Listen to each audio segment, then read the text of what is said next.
Bien, buenas noches, queridos estudiantes. Les doy las gracias por la participación en esta conferencia educativa número 3. Con esta conferencia ya dejamos lista esta última actividad colaborativa que comienza pasado mañana. Entonces, la hubiera querido hacer el lunes, pero como estamos en la Semana Santa, entonces he preferido hacerla de una vez para que en la Semana Santa estemos como dedicados pues a descansar, pues y los que tienen pues su cosa religiosa pues también a las actividades propias de la Semana Santa. Entonces vamos a hacer hoy pues dos cosas o las que ustedes quieran. En primer lugar vamos a presentar esta conferencia que es como la presentación de PowerPoint, que es la filosofía árabe y judía en la Edad Media, y también vamos a dejar un puntico ahí al final para hablar de la Escuela de Traductores de Toledo, algunas cosas, algunas cosas y luego, si ya les parece, miramos las condiciones de la actividad colaborativa que viene, pero que pues no tienen tanto misterio porque es básicamente la misma dinámica de los dos pasos anteriores. Sigue la misma dinámica de los dos retos anteriores, entonces es relativamente sencillo porque es prácticamente hacer lo mismo. Entonces, y luego podemos saber algunas inquietudes o algunas aclaraciones también sobre el trabajo creativo, porque ahora sí ya tenemos que ir concretando, aunque algunos ya han avanzado mucho, pero podemos aclarar algunas cosas. Bueno, muy bien. Entonces, si les parece, entonces empezamos con la presentación. ¿Ya la pueden ver en sus pantallas, las diapositivas? Sí, señor. Sí. Sí, ¿no? Bueno, bien. Entonces iniciemos. Entonces vamos a hacer esta conferencia educativa sobre la filosofía árabe y judía en la Edad Media. Obviamente son, digamos, en términos de cantidades, no de importancia, porque en importancia pues todas son iguales, igualmente importantes, pero si tuviéramos que hablar pues de porcentajes, obviamente la filosofía de la Edad Media tendría, por decir algo, un 70% cristiano, que lo vimos en la conferencia educativa anterior, un, un 20% árabe, ¿no? Y un 10% judío. Y recuerden que toda Europa es cristiana, excluyendo a la península ibérica, porque no podemos hablar ni de España ni de Portugal, porque España y Portugal en la Edad Media no existen. En la Edad Media lo que existe es Iberia, ¿no? La Hispania que llamaban los romanos, ahora se llama Iberia. Ya luego, en el Renacimiento, cuando se concrete ya la unión entre los reyes católicos y luego avance un poco más la historia de España, ya se va a constituir el imperio el reino de España primero y luego el imperio español, que va a ser tan importante. Pero en la Edad Media España no existe como entidad. Tampoco existe Madrid, la ciudad Madrid creo que se llamaba, es una pequeña ciudad árabe que luego ya con el Renacimiento los reyes católicos la van a convertir en la capital de España, porque la capital de Iberia es Toledo, que es la ciudad más importante en la última parte de la Edad Media, ¿no? Porque antes pues la ciudad más importante era Córdoba, donde estaba el califato, etcétera. Bueno, hay un poco de enredos allí. Entonces la península ibérica, lo que hoy llamamos Portugal y España, son árabes, porque los árabes, como ya lo dijimos antes, los árabes han entrado a Europa a través del estrecho de Gibraltar, han venido avanzando desde Arabia, desde Siria, desde Irak, Irán, nombres actuales que antes no existían tampoco, han ido avanzando por Egipto, por el norte de África, y hasta llegar a Marruecos actual, hasta el Marruecos actual, y por el estrecho del Gibraltar han invadido a la península ibérica, donde se van a mantener los árabes durante 8 siglos, hasta que en el año 1492 los reyes católicos expulsan, porque le permiten irse sin matarlo, ¿no? Una cosa que en la Edad Media no era tan tan común, le permiten irse sin matarlo al último rey nazarí de Granada, ¿no? Que es Boabdil el Chico. Ya con él se termina el imperio árabe en España y ya España comienza a unificarse y a convertirse en la nación católica que conocemos nosotros hoy. Y Portugal, que va a terminar escindiéndose de la península ibérica, pues va a tener su propio estatuto político y jurídico, ¿no es cierto? Los judíos no tienen tierra en la Edad Media, no están ubicados como los árabes o como los cristianos en un terreno determinado, en un territorio determinado. Los judíos viven en pequeñas comunidades entre los cristianos o entre los judíos. Entonces hay como un pueblo nómada que se acomoda fácilmente a las condiciones de las otras culturas.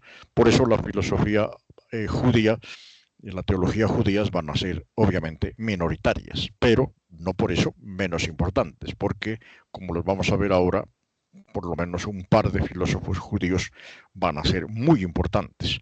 Entonces, este sería como una cosa así como de introducción, ¿no es cierto? Bueno, entonces ahí tenemos la introducción, bueno, que ya la hemos hecho, pero básicamente decimos que confluyen, junto a la filosofía cristiana, confluyen las dos grandes filosofías, la árabe y la judía, ¿no es cierto?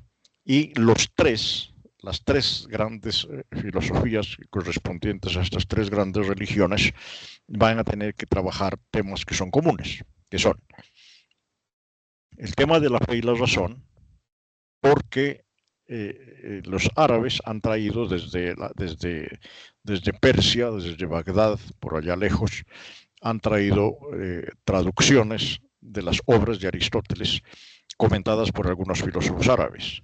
Entonces esas obras entran a Europa a través de la península ibérica y producen un boom filosófico y teológico porque el pensamiento de Aristóteles es mucho más avanzado, a pesar de que es más antiguo, es mucho más avanzado, mucho más racional, mucho más científico que las explicaciones que se pueden desprender de las enseñanzas de los tres grandes libros que son la Biblia cristiana, el Tanaj, ¿no? O Tanaj, que es la Biblia judía, y el Corán, que es el libro sagrado del Islam.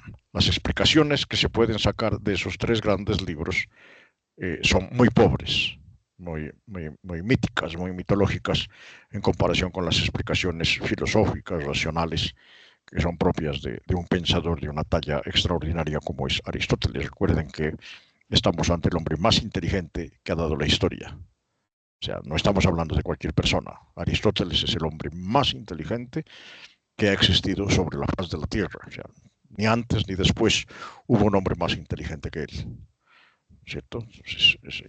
Ni Jesús fue tan inteligente como Aristóteles, puede que haya sido más buena persona y demás, pero no era más inteligente que Aristóteles, y Mahoma tampoco. Entonces, ni Einstein ni ninguno de estos ha producido un edificio, un corpus que llamamos en latín, ¿no es cierto? Un corpus filosófico tan poderoso, tan sólido como el que produce Aristóteles en la antigüedad. Entonces aparecen las obras de Aristóteles en la Edad Media se resiente y dice, no, pues aquí hay una explicación que es superior a nuestras explicaciones, entonces vamos a tener que mirar a ver qué hacemos ahí, porque si no, se nos derrumba la religión. Nos derrumba. Tenemos que mezclar, tenemos que juntar un poco el pensamiento de Aristóteles con el pensamiento de las grandes religiones para tratar de armonizar esto que ha aparecido. Este es como la cosa. Bueno, hay las imágenes de inteligencia artificial, ¿no? Todas. Ahí hay un grupo de pensadores árabes ahí pues discutiendo sus cosas. Bueno, entonces veamos en primer lugar la filosofía árabe en la Edad Media. Entonces ahí tenemos las imágenes, ¿no? Que se llama esto, de un sabio árabe, ¿no? Allá otra reunión de sabios árabes, pero allá en un ambiente muy semejante al de Granada, ¿no? Al de la Alhambra, por ejemplo. Y finalmente un rey árabe, ¿no es cierto? Un sultán, un emir en el desierto, porque este es como el ambiente en el que se mueven ellos. Entonces empecemos por hablar de la filosofía árabe. Para hablar de la filosofía, primero contextualicemos el Islam como religión. Entonces, ¿qué dice? Es una religión de origen abrámico, fundada por Mahoma en el siglo VII después de Cristo, que se caracteriza por el monoteísmo absoluto. El Corán es un libro sagrado, se originó en el actual se originó en la actual Arabia y pronto se extendió por Oriente, el norte de África y la península ibérica. Todo se entiende, es relativamente fácil. ¿Qué significa una religión de origen abrámico? Significa que las tres grandes religiones, judaísmo, cristianismo e islam, reconocen como su fundador a la misma persona, que es el gran patriarca del Antiguo Testamento cristiano y de la tenaja judía, que es Abraham. Él es el padre común. De Abraham se desprenden las tres grandes religiones, por una razón muy sencilla. Ahora lo vamos a explicar otro poco cuando hablemos del judaísmo. Abraham es el primer hombre que conoce a Dios con las características propias del Dios en el que nosotros creemos, los que creemos en Dios, ¿no es cierto? O sea, un Dios monoteísta, un Dios que no se confunde con la naturaleza, sino que es externo a la naturaleza, externo a la creación, etcétera. O sea, una imagen del Dios nuestro es la primera persona que lo descubre, que cree en Dios en esa forma, es Abraham. Entonces, por eso decimos que son religiones de origen abrahámico, las tres, ¿no? Las tres grandes religiones monoteístas, porque tienen esa característica propia de ser religiones que tienen la fe en un solo Dios. Solamente el cristianismo tiene un matiz, pero solamente es un matiz con la Santísima Trinidad, ¿no es cierto? Entonces ahí tenemos así, en general. Veamos unas características más específicas del Islam. Aparece en el año 622, siglo VII después de Cristo. Por lo tanto, de las tres grandes religiones, esta es la más nueva.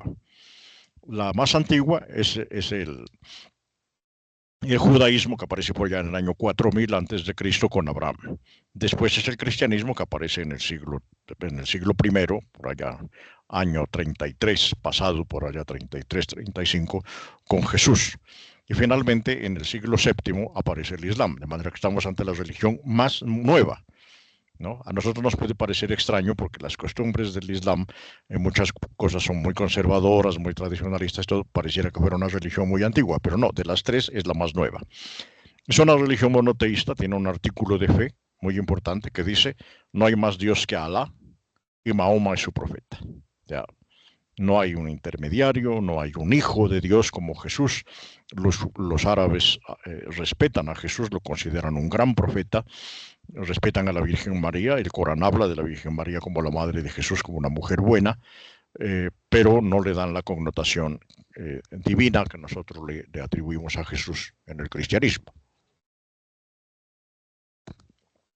Se basa en unos 5 principios, el Islam: monoteísmo absoluto, sin ninguna división de Dios no se puede hacer imagen, a Dios no se lo puede dividir. Un buen árabe mira como un adefesio el misterio de la Santísima Trinidad. La oración, 5 veces al día se hace la oración con dirección a la Meca. Las mezquitas están orientadas, el minar, que se llama, que es el lugar más importante de cada mezquita, está orientado hacia la ciudad sagrada de la Meca, donde está la Kaaba, que es la piedra sagrada que supuestamente pues Abraham recibió, Mahoma recibió de Abraham, etcétera. Una historia y todo extraña. No creen en imágenes, pero no voy a decir que adoran, pero adoran una piedra. Parece que es un meteorito. Hay muchas cosas, hay muchas teorías sobre la Kaaba. La Kaaba es una cosa, una mole gigantesca, como un cubo, no, sino como una... No es un cubo, es más bien como un... se me fue la palabra. De piedra, y en una de las esquinas de la Kaaba está incrustada la piedra sagrada, ¿no? Que es un meteorito, evidentemente. Bueno, cosas raras. El ayuno es otra característica propia del Islam, ¿no? Sobre todo en el mes de Ramadán, que acaba de pasar. El mes pasado se estaba celebrando el mes de Ramadán, que es un periodo más o menos de un mes en el que los árabes ayunan desde la madrugada, 6 de la mañana hasta las 7 de la noche, no comen nada, ni agua, nada, absolutamente nada. Los enfermos pueden comer algo, pero los que están sanos tienen que hacer el ayuno todo el día hasta la noche en que pueden comer algunas cosas.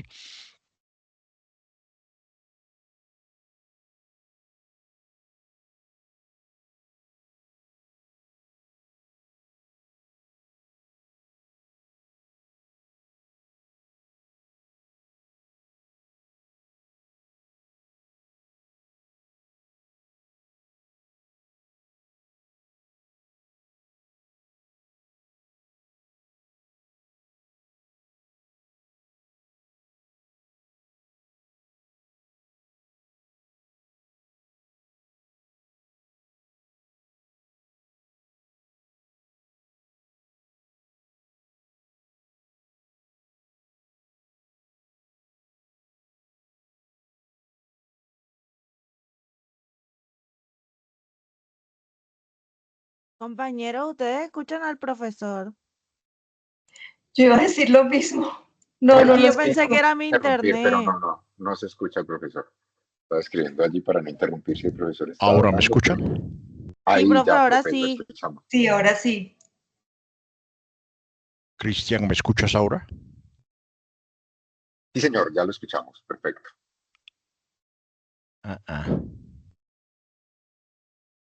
¿Qué pasó aquí? Hola, hola, hola. Hola, hola, hola, hola. Hola, Lo escuchamos, profe. profe. ¿Nos escucha? Hola.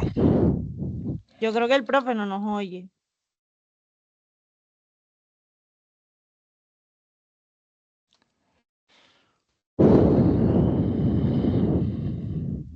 Ya, ahora sí, dice Cristian. Sí, ya, perdón. Un Ajá. problema del sistema, parece que está lloviendo muy duro acá y todo se complica. Perdónenme la pregunta. ¿Hasta dónde íbamos? Ya, de la Kaaba estábamos hablando. Allí Hasblady nos comparte una imagen en el chat. Ahí se puede ver. Dan vueltas alrededor de la roca, ¿no? De la piedra. No es una piedra, eso es un conjunto de rocas ahí. Y en una esquina está la piedra. Del mes de Ramadán, estamos hablando del ayuno. Entonces ayunan un mes, una limosna, decían, son muy generosos. Si uno entra a la casa de un árabe y dice, me acojo a tu generosidad, me acojo a tu hospitalidad, el árabe lo recibe a uno y más o menos unos 3 o 4 días uno se puede quedar en la casa de un árabe y lo atienden como un huésped especial, ¿no es cierto? Son muy hospitalarios, muy caritativos y una vez en la vida, por lo menos una vez en la vida, un buen musulmán debe ir a la Meca en peregrinaje. Obviamente si está enfermo o si es pobre, pues no puede ir, no hay problema. Pero un buen árabe irá por lo menos una vez en la vida a la Meca en peregrinación. Son como los principios del Islam. Bueno, los musulmanes alcanzan un alto nivel de civilización. No nos dejemos confundir. El Islam de la Edad Media no se puede confundir con el Islam actual. El Islam actual es muy heterogéneo. Tenemos países muy atrasados, muy cerrados. Por ejemplo, el más cerrado de todos es Afganistán, ¿no es cierto? Es el más... se dice que es un meteorito porque los que lo han visto encontraron que es un meteorito, o sea, es una roca caída del cielo. No es la gran piedra que tú ves ahí en la imagen que ha compartido Hasblady. Todo está cubierta con una especie como de cortina, como una cosa negra, está cubierta, ese es un edificio, ¿no es cierto? Un edificio. Y en la esquina, no sé si Hasblady u otro nos pueda buscar la imagen específicamente de la piedra, está metida como en un relicario ahí en una esquina de la cosa. Es una cosa misteriosa. Sí, se supone que Abraham hizo las cosas, o sea, La religión es una cosa muy complicada, ¿no? Bueno, entonces decía, hay países árabes hoy muy atrasados, muy cerrados, muy fanáticos, como Afganistán, como Irán, un poco Irak también, ¿no es cierto? Pero hay países árabes, otros países muy cerrados, como Arabia Saudita, por ejemplo. Pero hay países ahí está la imagen, ahí está como metida en un relicario de plata, ahí dentro de ese relicario en el centro, en el centro está el meteorito, ¿no? Ahí está. Es normal. Los incas también tenían una afición, una predilección por el que se llama, por los meteoritos, ¿no? Incluso se supone que el pulimento de las rocas de los incas se hacía con meteoritos. Entonces ahí sí, o sea, la piedra es pequeña, está metida ahí en una esquina y sobre eso se hace el edificio, pues para darle la importancia que tiene. Bueno, entonces son muy civilizados, muy cultos y han logrado grandes desarrollos, especialmente en algunas ciencias. Por ejemplo, en la medicina, son grandes médicos, son grandes químicos. La palabra química es una palabra árabe, ¿no es cierto? Geógrafos, porque ellos viven en el desierto, entonces tienen que manejar muy bien la geografía en la que viven. Las matemáticas también, ¿no? El álgebra la van a inventar los árabes, por ejemplo. La astronomía, porque tienen que orientarse en el desierto, no hay puntos de referencia, entonces se orientan por el sol, por la luna, por las estrellas. Entonces alcanzan altos niveles de desarrollo en estas ciencias y en otras, pero básicamente en estas como las más importantes. Bueno, ahora sí, ya dejamos ahí como contextualizado, obviamente, pues tiene muchas cosas más, pero porque aquí tenemos que pasar como brochazos. Entonces ahí quedan como los fundamentos doctrinales del Islam. Entonces ahora veamos qué características propias tiene la filosofía árabe en la Edad Media. Entonces dice, la filosofía de Aristóteles se mantiene en Oriente, en la escuela siria, especialmente en Bagdad. Los árabes descubren ahí, ¿no?, en todas sus invasiones, en todos esos avances que hacen por el Oriente, descubren estas obras y en vez de destruirlas, lo que hacen es apropiárselas, se las cogen y las empiezan a traducir, las empiezan a comentar. Entonces se apropian de esta filosofía de Aristóteles cuando conquistan Persia y Siria. El corpus aristotélico entra a Occidente a través de los árabes, pero en Occidente ya se conoce Aristóteles. Los grandes monasterios ya tienen obras de Aristóteles. Lo que pasa es que los árabes traen otras obras y ahí se completa el corpus, ¿no es cierto? Si ustedes vieron la película, y si no la han visto tienen que verla, aunque tiene un sesgo anticatólico bastante severo, El nombre de la rosa, que está basado en la novela de Humberto Eco, muestra cómo toda la trama, porque es una película de tipo policíaco, ¿no es cierto?, detectivesco, de Guillermo de Baskerville, que es Guillermo de Ockham, parecía, ¿no?, cuando uno ve la película, Guillermo de Baskerville, que es el protagonista, ¿no?, Sean Connery lo hace perfectamente, el papel. Lo que hace él es precisamente tratar de ver por qué es que está pasando toda esta matanza de frailes, de monjes en el monasterio. Y entonces resulta que todo gira porque un monje fanático no quiere que se descubra, que se publique un libro de Aristóteles sobre la risa. Le parece que la risa es propia de monos, una cosa que ofende a Dios, una cosa burlesca. Entonces, por eso empieza a matar a los monjes y empieza toda la trama pues, que va a manejar la película, ¿no es cierto? O sea, los cristianos sí conocían a Aristóteles, pero los árabes lo que hacen es completar el corpus, ¿no?, traer más obras para poner. Bueno, obviamente, como son creyentes, el Aristóteles que traen los árabes está impregnado de platonismo, porque el Aristóteles solo es ateo, ¿no es cierto? Porque Aristóteles es racional. Entonces, un Aristóteles puro es básicamente ateo. Entonces, los comentarios que hacen los árabes, algunas formas de traducir a Aristóteles, pues son neoplatónicas, ¿no? Porque ellos son creyentes, obviamente, y Platón sí es creyente. Entonces, ahí queda. Bueno, la filosofía árabe intenta solucionar algunos problemas que enfrenta la filosofía aristotélica con el Corán. Primero, el problema de la eternidad del mundo, si el mundo es eterno o no es eterno. Si es por Aristóteles, el mundo no es eterno. Entonces, para solucionar eso hay que echar mano de Platón. Entonces, ahí hay un problema. La mortalidad del alma. Cuando el hombre se muere el alma. Hay alma dentro del hombre, ¿no? Los problemas pues pueden parecer un poco bizantinos para nosotros, pero para ellos eran cosas muy importantes, ¿no es cierto? Entonces, ese punto. Otro problema es la relación problemática entre la razón y la fe, por las razones que hemos dicho, ¿no? Porque la razón dice una cosa, la fe dice otra, entonces, ¿cómo conciliar, cómo armonizar esas dos cosas? Sería ahí como el punto.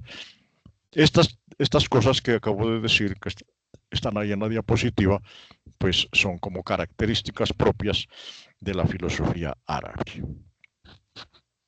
Bueno, veamos unos filósofos árabes de la Edad Media, unos tres por ahí, creo que más no son.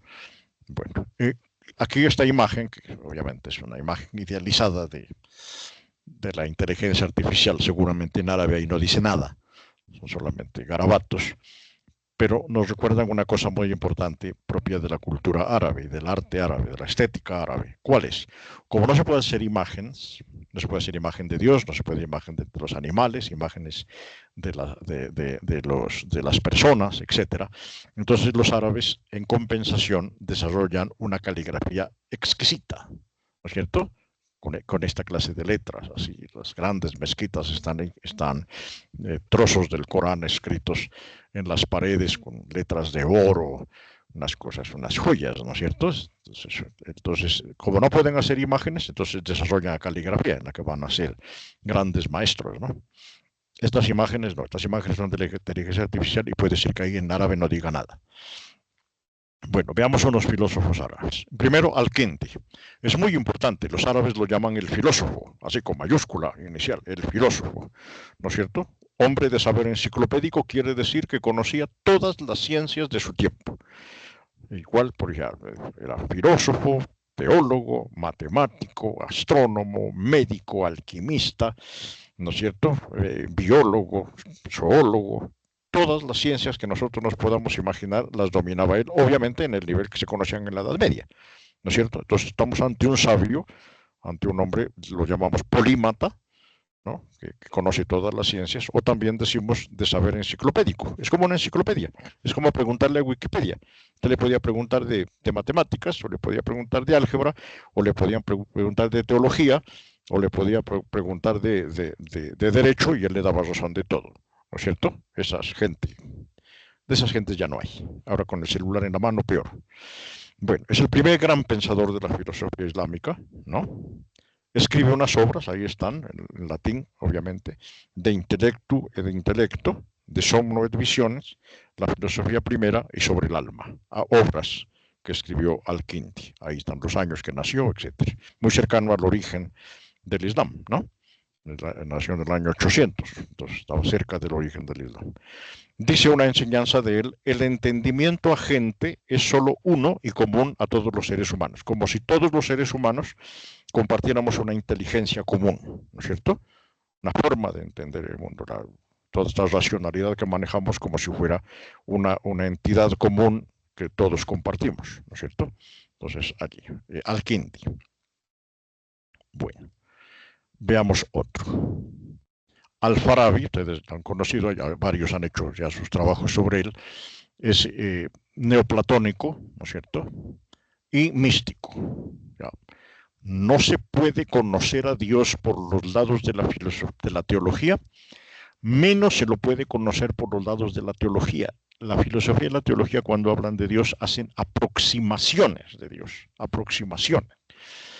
Para conocer a Dios con un cierto índice de certeza, se tiene que hacer por medio de la mística. La mística es una oración profunda, es una oración del alma que sale de sí mismo y que se encuentra con Dios en un encuentro espiritual muy profundo, ¿no es cierto? Como Santa Teresa de Jesús en el cuadro de Bernini, me parece. Perdón, cuadro no, en la escultura de Bernini aparece Santa Teresa con el ángel, y el ángel le va a atravesar el corazón con un dardo, con una verbena, con una flecha. Y Santa Teresa se desparrama ahí como en un éxtasis digamos, como un orgasmo sexual, para decir una palabra pues medio parecida. Entonces ella se alista para recibir el dardo con que le va a atravesar el corazón el ángel, que es el encuentro íntimo, profundo, absoluto entre el alma y Dios. Esa es la mística.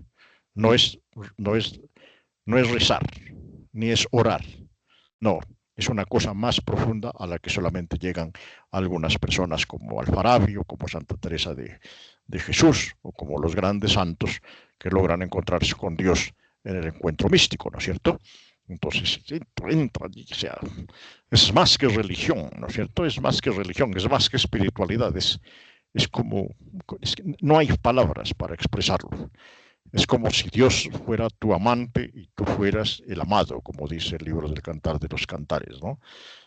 Es como el encuentro del esposo con la esposa, algo profundo así, pero obviamente con unas dimensiones pues completamente eh, inimaginables para nosotros, ¿no? Bueno, yo no digo nada, yo soy un hombre creyente y tengo mis propias experiencias. Se puede hacer eso, o sea, se puede conseguir el encuentro místico con Dios. Pero para eso uno tiene que salir de uno mismo, tiene que salir de cualquier discurso religioso, filosófico, teológico, lo que sea, y entrar en una profunda relación íntima con Dios que se alcanza a través de la mística. Eso es lo que hace Al-Farabi. Introduce el aristotelismo a la cultura árabe, ¿no es cierto? Especialmente la lógica. La lógica es la ciencia que permite construir el conocimiento y el lenguaje de una manera racional. Entonces se coge la lógica árabe y la pone al servicio del Islam, ¿no es cierto? Aristóteles era como un apoyo para la religión. Obras, ahí están, el catálogo de las ciencias, el gobierno de las ciudades, joyas de la sabiduría y sobre la esencia del alma. Si ustedes ven los títulos, catálogo de las ciencias, científico. Gobierno de las ciudades, politólogo. Joyas de la sabiduría, pues un sabio, un profeta. Y la esencia del alma, pues el teólogo, ¿no es cierto? O sea, se manejan todas las ciencias ellos. Nos enseña una cosa muy importante, la trascendencia radical del uno o Dios respecto de la creación. No hay nada, o sea, la creación es una sombra, o sea, la creación no puedo confundir yo a Dios con la naturaleza, o sea, la naturaleza no es nada, o sea, el misterio de Dios es absolutamente superior y distinto y extraño a la naturaleza.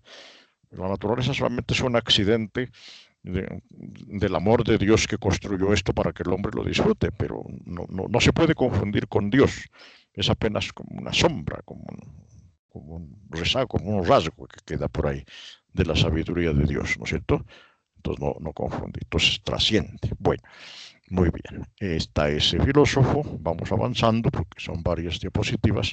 Averroes, otro gran filósofo, ¿no? Ya más moderno, ya de la alta Edad Media, juez, médico, matemático, político, etc. Saben todo, esos tipos saben todo, ¿no es cierto? En esta clase de gente ya no hay. Gente que sabe todas las ciencias, ya no existe. Hoy todos estamos especializados, hiperespecializados, ¿no es cierto? Un médico te trata de una uña encarnada, no te trata de la presión. El cardiólogo que sabe del corazón no te trata del hígado, porque no sabe nada del hígado, sabe que está ahí y sabe para qué funciona, pero el experto del hígado es el hepatólogo. El cardiólogo es el experto del corazón, ¿no es cierto? El neurólogo es el experto del sistema nervioso, etc. Entonces, hemos pasado a un conocimiento hiperespecializado. En la Edad Media eso no existe.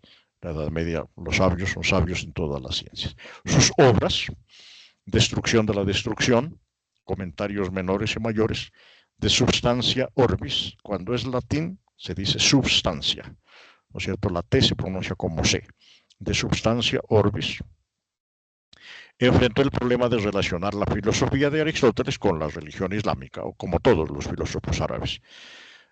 Y dice que Dios conoce las formas universales y se desentiende de las individuales. Dios no conoce a Melanie, a Hasblady, a Daniel Santiago, a Edwin Fabián, a César Ibarra. No, a Dios eso no le importa, esos son accidentes, esos son particulares.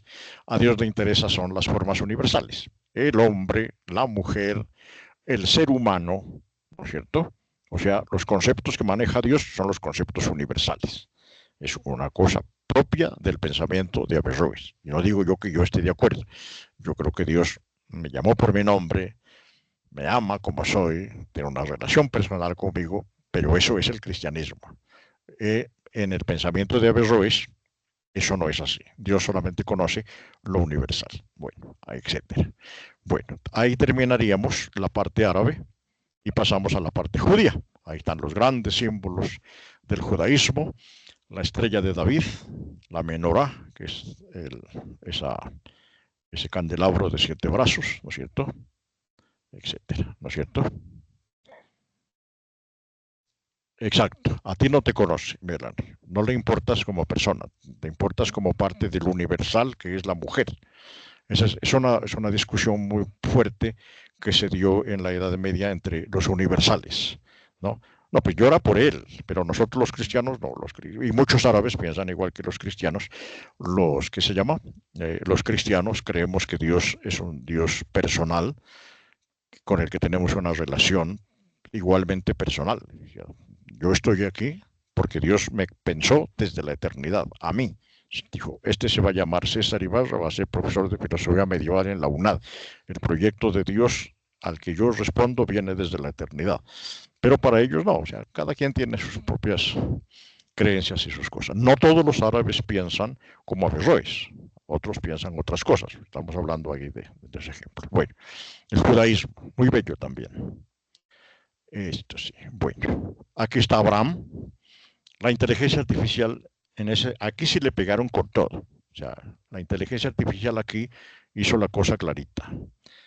¿Qué hace? Abraham, un hombre mayor, anciano, como de 90 años, ¿no es cierto? Como de 90 años, recibe un llamado de Dios. Dios le dice, Abraham, deja tu tierra y la casa de tus padres y vete al país que yo te indicaré. Allí haré de ti una gran nación. Te bendeciré y por ti se bendecirán todos los pueblos de la tierra. Y dice, y los hijos, era estéril, no podía tener hijos, y Dios le dice que sus hijos van a ser como las arenas del desierto o como las estrellas del cielo. Por eso yo digo que la inteligencia artificial le pegó con todo ahí en la imagen a Abraham, ¿no es cierto? Ahí están las estrellas, ahí está la arena del desierto y allí está Abraham puesto en camino para obedecer a Dios, ¿no es cierto? Ese es el misterio de la religión abrahámica. El judaísmo, pues obviamente también se basa, es una religión fundada por Abraham, ¿no es cierto? En el siglo V antes de Cristo, una religión muy antigua, que se caracteriza por el monoteísmo absoluto también. Ellos no creen en Jesús, esperan el Mesías, pero el Mesías no es tanto un Dios o una parte de Dios, sino el Mesías es más bien como un guerrero, como un capitán, como un caudillo, ¿no? Que va a dirigir la guerra contra los enemigos de Israel. Por eso a Jesús no lo querían, porque Jesús con ese discurso así bonachón de que hay que amar a todos y hay que ponerle la mejilla al que te pega una mejilla, ponerle la otra para que te vuelva a pegar. Ese discurso de Jesús no les convence. Ellos están esperando un Mesías guerrero que los lleve a dominar el mundo, ¿no es cierto? Bueno, el Netanyahu que tienen ahora. Bueno, están convencidos de que Dios interviene en la historia. Es un Dios que no es un Dios lejano como el de Averroes o de los árabes, sino este Dios judío es un Dios que interviene en la historia. De hecho, camina con ellos.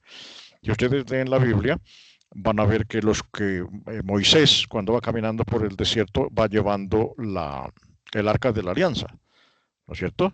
El arca de la alianza, Dios vive en el tabernáculo, es una tienda en la que Dios está, vive allí, Dios camina con ellos, de día es una nube poderosa, ¿no es cierto? ¿Sí? Y de noche es una columna de fuego que guía al pueblo. Entonces, Dios está ahí, o sea, es un Dios histórico, es un Dios que camina con el pueblo por el desierto, es un Dios que lo lleva a la liberación. Es una forma distinta de ver a Dios. La Torah y su libro sagrado, también lo llamamos Tenaj. Se puede decir Torah o Tenaj, para nosotros pues son cosas complicadas. Tiene su origen en el actual Israel. Perdón, esta frase está mal. Tiene su origen en el actual Israel. No, el actual Israel tiene su origen en el judaísmo. Esta palabra está mal, esto tengo que cambiarlo, esta frase está confusa. y equívoca. Y eso en filosofía no se puede aceptar. Gracias a la diáspora, ¿no?, tiene su origen en el pueblo de Israel, debería ser. Y gracias a la diáspora es la dispersión, porque los judíos los sacaron de la Tierra Santa y se fueron caminando por todo el mundo. A eso lo llamamos la diáspora, la dispersión, ¿no es cierto? Entonces el judaísmo se va a extender por todo el mundo, van a dejar de tener su propio país y van a regarse por todas partes, como era en la Edad Media. Este Estado de Israel que conocemos hoy es un Estado nuevo que se fundó apenas en el año 1948, terminada la Segunda Guerra Mundial. Pero ellos son, pues, obviamente, descendientes de Abraham y del judaísmo. Nosotros también somos descendientes de Abraham en la fe. Bueno, fundamentos doctrinales también. Podemos ver, ahí hay un grupo de sabios judíos, ¿no es cierto?, medievales. El judaísmo se origina en el siglo V a.C., ya dijimos, una religión monoteísta también, se basa en el Antiguo Testamento de la Biblia, así en términos generales, ahí quitando unos libros, poniendo otros, la Torá, que es el libro de la ley, los 5 primeros libros de la Biblia, el Tenaj, que es el Antiguo Testamento nuestro, esa es la Biblia judía. Ya dijimos que Dios camina junto a su pueblo, es un Dios histórico, no es una característica propia del judaísmo, y se basa en 2 grandes personajes que son Abraham, el padre en la fe, y Moisés, que como ustedes saben es el liberador, el que saca al pueblo de Israel de la esclavitud de Egipto. Esos 2 son como los pilares, ¿no es cierto?, del judaísmo. Bueno, filosofía judía en la Edad Media. ¿Qué caracteriza a la filosofía judía? ¿Por dónde empezamos? Por el azul. La cultura judía se desarrolló en la Edad Media, sobre todo en los países árabes, porque los judíos vivían entre los árabes, ¿no es cierto? Eran banqueros, eran comerciantes, mercaderes, entonces vivían entre los árabes los soportaban, a veces los querían más, a veces lo querían menos, pero vivían ahí juntos. En sus obras trataron temas de carácter religioso, obviamente, porque son creyentes, y se dedicaron a la interpretación de la Biblia. Tratan de armonizar sus creencias con las culturas en las que viven, especialmente con los árabes, por lo que he dicho, y tienen una tendencia medio cabalística, como de símbolos, de una cosa mística extraña por ahí que lo llamamos la cábala, ¿no?, que intenta armonizar la fe judía con la razón de alguna manera. Es una tendencia del judaísmo. Bueno, ahí está un rabino, pues, hablando en medio del grupo de los creyentes, ¿no?, en la Edad Media. Bueno, avanzamos. Dice, tenemos aquí un gran filósofo judío, Avicebrón, ¿no?, nació en el año 1020, murió en el año 1070, vivió 50 años apenas. En ese tiempo la gente no vivía mucho tiempo por la dureza de la vida. Filósofo y poeta. Hispano-judío significa que es judío, pero que nació en la actual España, en la Hispania de ese tiempo, ¿no es cierto? Entonces es hispano, creo que nació en Córdoba, no estoy seguro. Una obra fundamental, Fons Vitae, cuando en latín, ¿no?, ustedes como están aprendiendo latín ahí a la fuerza también un poco, hay un estudiante que incluso ya está introduciendo en sus trabajos palabras en latín. Fons Vitae, cuando está la A y la E juntas, se pronuncian como E. Fons Vitae, Vitae, no Vitae, no, sino Vitae. Me ha causado un poco de risa que un locutor del canal del Vaticano, de Rome Reports, que yo sigo, cuando habla algo, está leyendo algo ahí y dice, por decir algo, si fuera esa la palabra, dice Fons Vitae. Entonces dice, qué chistoso, ¿no? Está en el Vaticano y no sabe leer en latín. Entonces no está en nada. Bueno, dice él que todo está compuesto de materia y forma. Esa es una idea propia de Aristóteles, lo llamamos hilemorfismo. O sea, todo está compuesto de materia y forma. Por ejemplo, ¿cuál es la materia en mi cuerpo? La materia en mi cuerpo son la carne, los huesos, los tejidos, los órganos que tengo adentro. Esa es la materia. Y la forma es esta formita que tengo yo, ¿no? Mediano, de estatura, más bien gordito que esbelto, ¿no? Viejito, canoso. Esa es la forma, ¿no? Así. La cosa como está organizada. Y la materia es lo que está adentro, y los tejidos y los músculos, etcétera, todo eso. Dios no. Dios es un ser puro. Él no tiene ni materia ni forma. Es un ser puro. Él es otra cosa. Bueno, Dios es un ser en sí. Tiene entidad propia. No necesita a nadie ni nada. No necesita ni nuestra oración. La oración la necesitamos nosotros para relacionarnos con Dios. Dios no necesita nuestra oración. O sea, tú rezas esta noche o no rezas, Dios sigue siendo el mismo. Dios ni se disminuye ni se pone bravo porque no reces. Si no rezas, es problema tuyo. Pero a Dios eso no le afecta en nada. Dios es un ser en sí, simple, porque no tiene ni forma ni cuerpo, entonces es un ser puro, es un ser simple. Extraño, está fuera de nosotros, está en otra dimensión, distante del mundo, dice Avicebrón, ¿no? E incognoscible por la razón. Por la razón no se lo puede conocer.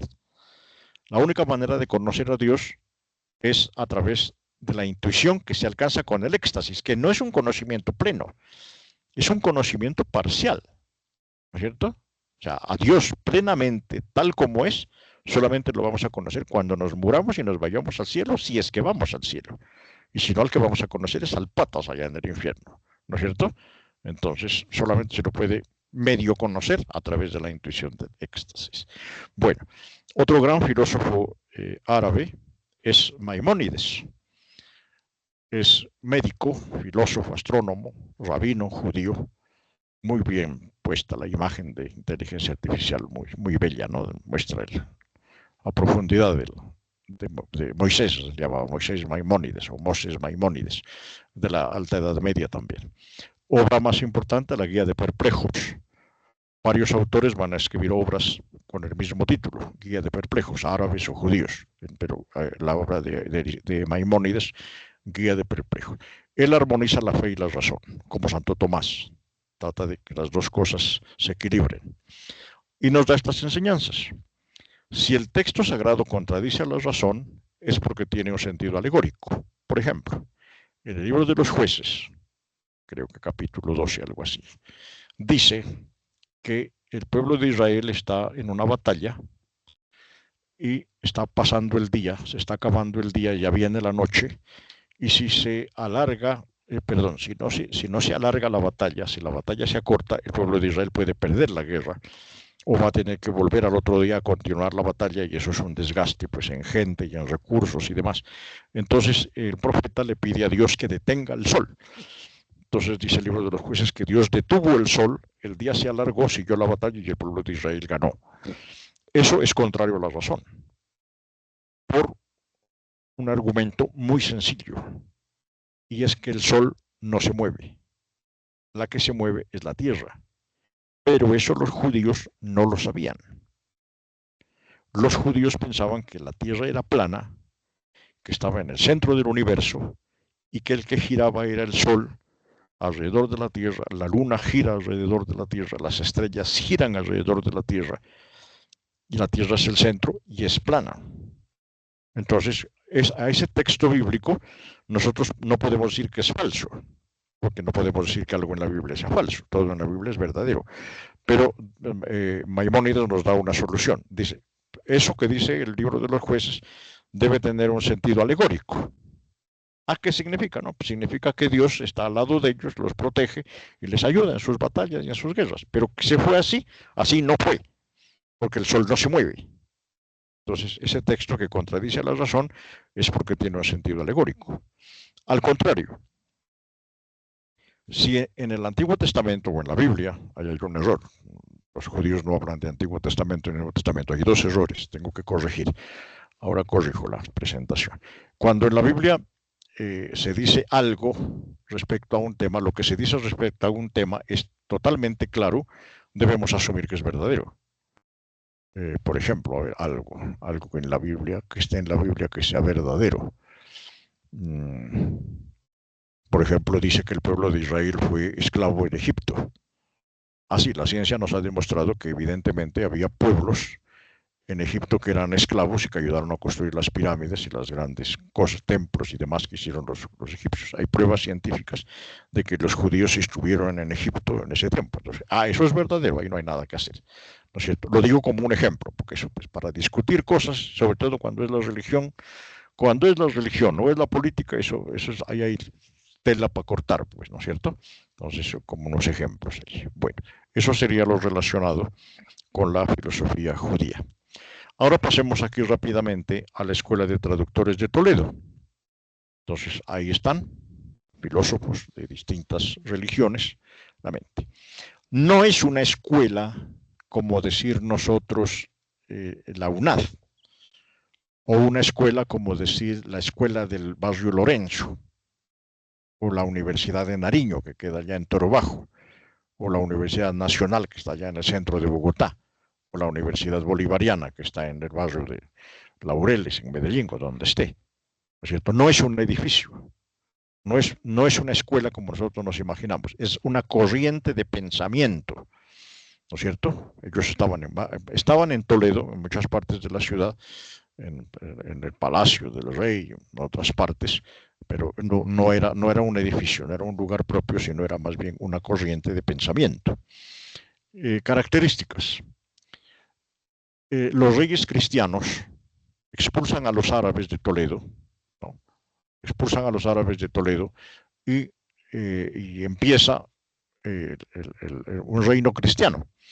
Pero cuando los reyes entran, especialmente Alfonso X, el sabio, que es el que ha dibujado ahí la inteligencia artificial, Alfonso encuentra a los árabes y a los judíos en Toledo, los trata con respeto, ¿no es cierto? Les ayuda, les da dinero, les da trabajo, etc. Entonces tiene como un ambiente de tolerancia de los reyes católicos hacia los árabes y hacia los judíos. Eso facilitó el intercambio cultural. Los sabios cristianos, que eran un poco los más atrasaditos, pues se enriquecen en el diálogo con árabes y con judíos. Esto permitió el florecimiento cultural de la ciudad. Toledo llegó a ser considerada la ciudad más importante del mundo en la Edad Media, en un tiempo, porque antes había sido Córdoba la ciudad más importante del mundo. En el siglo XII, la Escuela de Traductores de Toledo se dedica de una manera particular al estudio de Aristóteles y a traducir a Aristóteles del árabe al latín, al griego, etcétera, todo lo que había que traducir.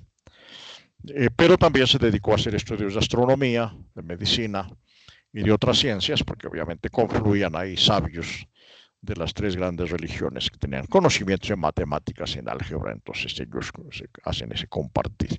No duró mucho tiempo, desafortunadamente. Luego ya con los reyes católicos empezó ya un poco de fanatismo religioso católico. Ya los reyes católicos van a terminar expulsando a los moriscos, que llamaban, que eran los árabes que se habían vuelto cristianos de mentiras.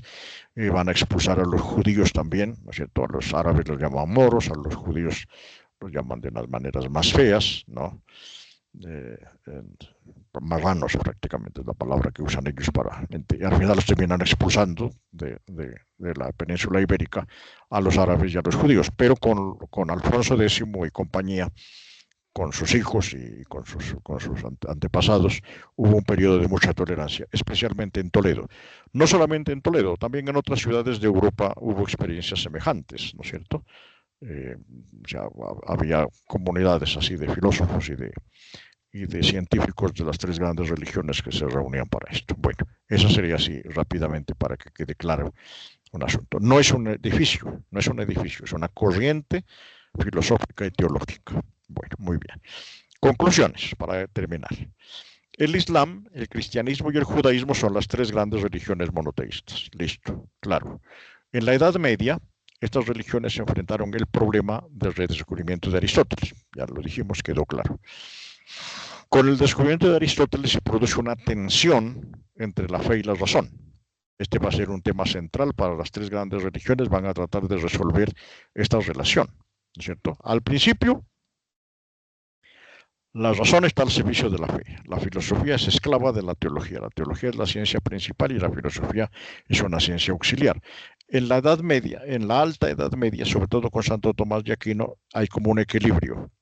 Y considera que las dos ciencias están al servicio de la verdad y van más o menos juntas.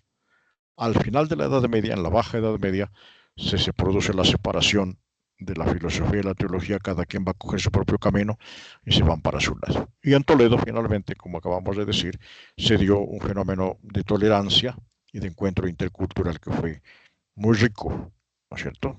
Toledo es una ciudad bellísima. Lo único feo de Toledo es tener que irse. Ya, yo estuve en Toledo y estuve enamorado de día y de noche. Una ciudad bellísima, bellísima. La Edad Media pura en España. Toledo, muy bella. Si pudiera volver, volvería.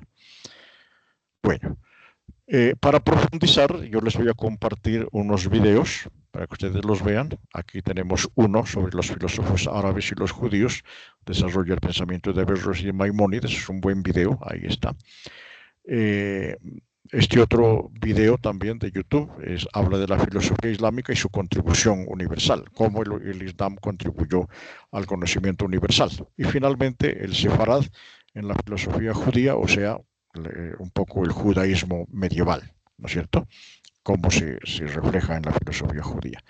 En la presentación yo les voy a mandar el archivo en PDF y en PowerPoint para que puedan abrir estos enlaces y mirar estos videos si les parece. Apropiados para profundizar en estos temas, ¿no? Bueno, y finalmente ahí tenemos las referencias, ustedes las conocen, ¿no? Cortázar está ahí en la biblioteca de la universidad. Romero también es clave para nosotros, los autores en los que nos basamos, sobre todo para la parte histórica.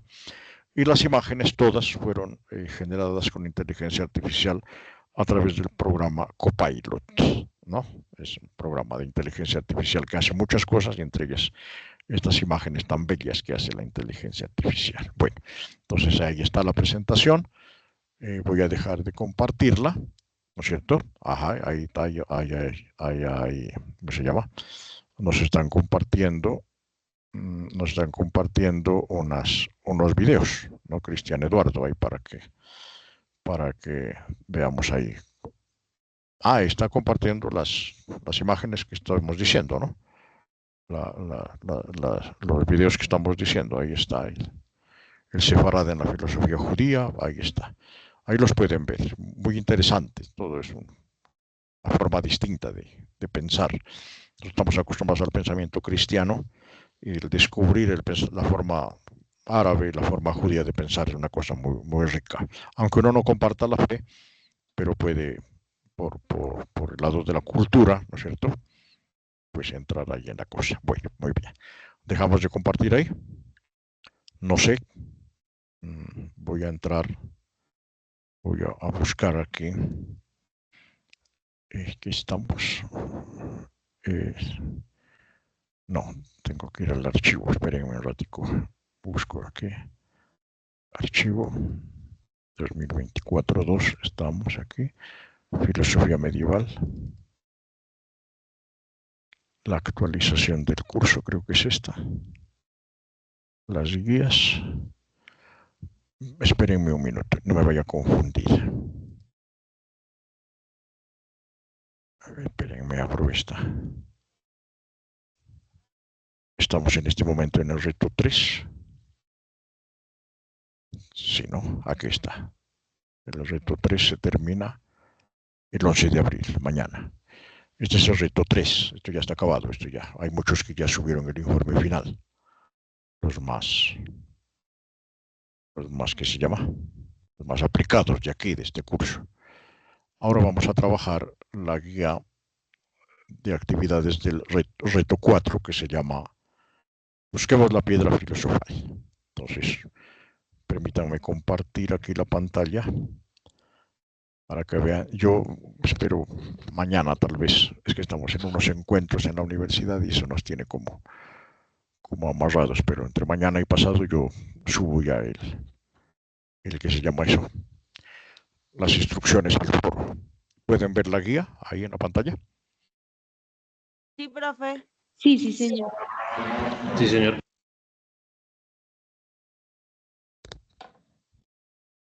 ¿Me confirman si pueden ver la guía? Sí, señor. Señor. Sí, sí, señor.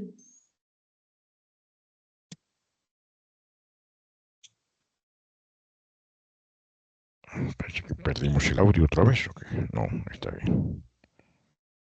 ¿Me confirma alguien si pueden ver la guía? Sí, señor. ¿Me están oyendo?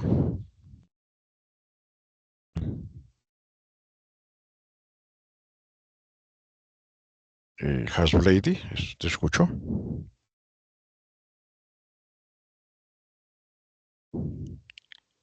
Hasblady. Hola, profe. Solo quiero decir que sí lo escuchamos, pero Ya, solo que lo escuchamos. Estoy confundido. ¿Me están escuchando o no? ¿Sí? ¿Lo escuchamos?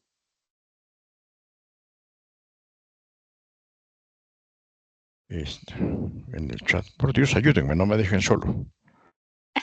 Mensajes nuevos. Estamos Que sí me gritando, escuchan. profe. Bueno, Profe. es más, estamos gritando y usted nada. Bueno, ahí estamos.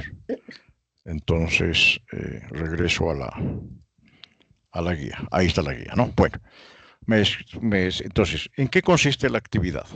Hay que elaborar 3 fichas de lectura, lo mismo que en los pasos anteriores, en el mismo modelo, de la misma forma.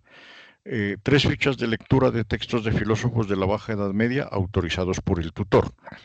O sea, si van a meter otro autor que no sea aprobado por el tutor, yo tengo que mirar a ver si es o no es, porque a veces los estudiantes se meten en unos libros de brujería, de cábalas, de cosas raras y terminan hablando de gente que uno no sabe si existió o no existió. Entonces aquí hay que trabajar, pues, no sé, el maestro Eckhart, Occam, ¿no es cierto? Se puede trabajar, a ver si me permiten ver aquí. Voy a ver mi página de cabecera que se llama Medioevo. Esto aquí, voy a entrar aquí a los filósofos medievales, filósofos de la Baja Edad Media. Si quieren tomar nota ahí, los filósofos que yo propongo son estos: Raimundo Lulio, que es un filósofo español; Margarita Porret, que es una mística francesa, para que entren mujeres también, otra vez ahí; el maestro Eckhart, que es un filósofo alemán muy importante, y acusado de herejía por la Iglesia, ¿no? Etcétera. Bueno, acá abajo está Don Sescoto, que es un filósofo franciscano; Guillermo de Occam, que es un filósofo muy extraño, porque él escribe contra el Papa. Escribe un libro que se llama El gobierno tiránico del Papa, y ataca a la Iglesia, a pesar de que es sacerdote, franciscano también, pero ataca el poder temporal de la Iglesia. Y hay una filósofa, una pensadora, una gran mujer de la Edad Media muy importante, que es Cristina de Pizan, que también la pueden trabajar. De esos escogen 3. Yo escogería... aquí no tenemos árabes ni judíos, aquí todos son cristianos. Yo escogería un hombre, una mujer, ¿no es cierto? Me iría por Guillermo de Occam, porque tiene un discurso un poco diferente, extraño, ¿no? Hay esos. Pueden haber otros, ustedes me dicen, me proponen y yo les autorizo si están bien, ¿no? Bueno, ya terminamos ahí con... Bueno, entonces, escoger 3 autores y hacer las fichas. Elaborar un póster, ya lo mismo que en los pasos anteriores, incluso en el mismo modelo, en la misma plantilla, cuidando de cambiar bien las fechas, los nombres, las cosas, lo más completa posible, que aparezca el nombre, que aparezca la fecha de nacimiento, el año de nacimiento, el año de muerte. Fecha no, porque eso es imposible saber en esos tiempos, ¿no?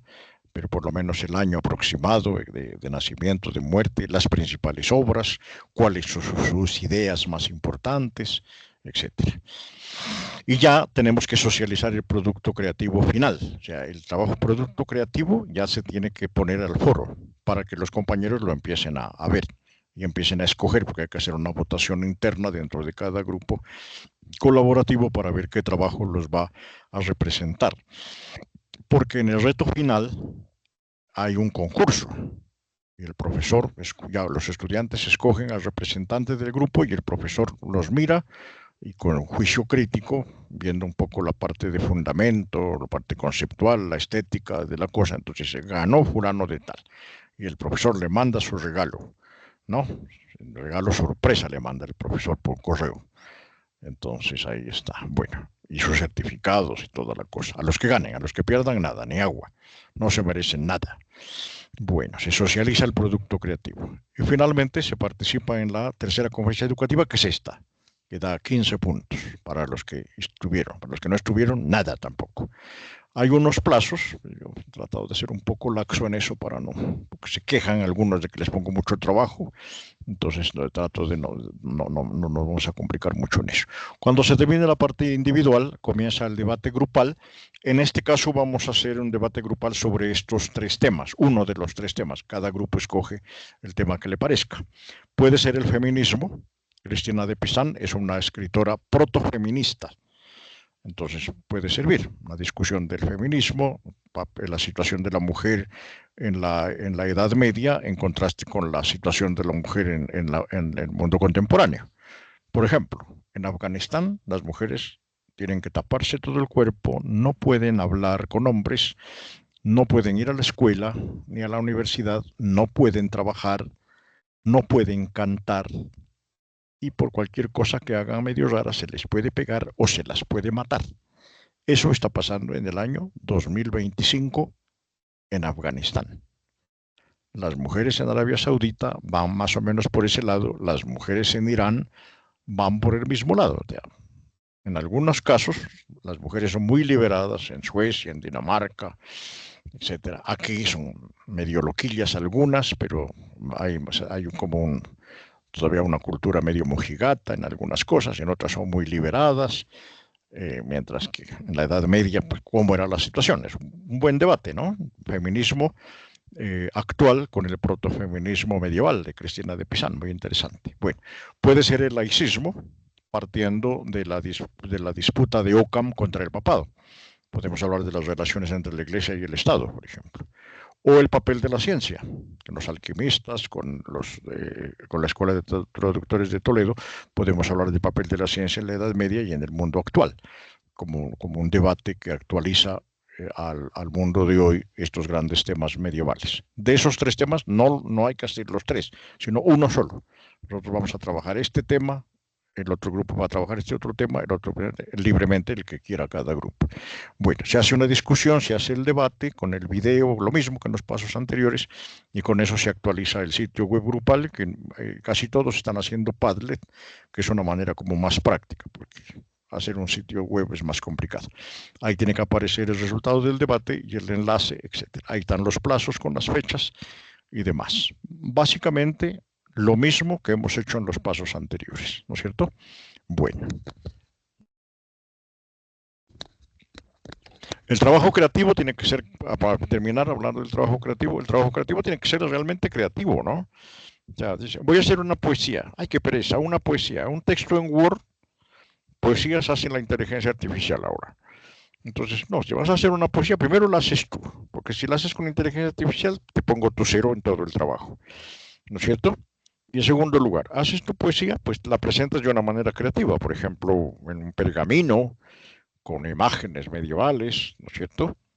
O la presentas en un video con audio. Ahora, con la inteligencia artificial se pueden hacer tantas cosas, ¿no?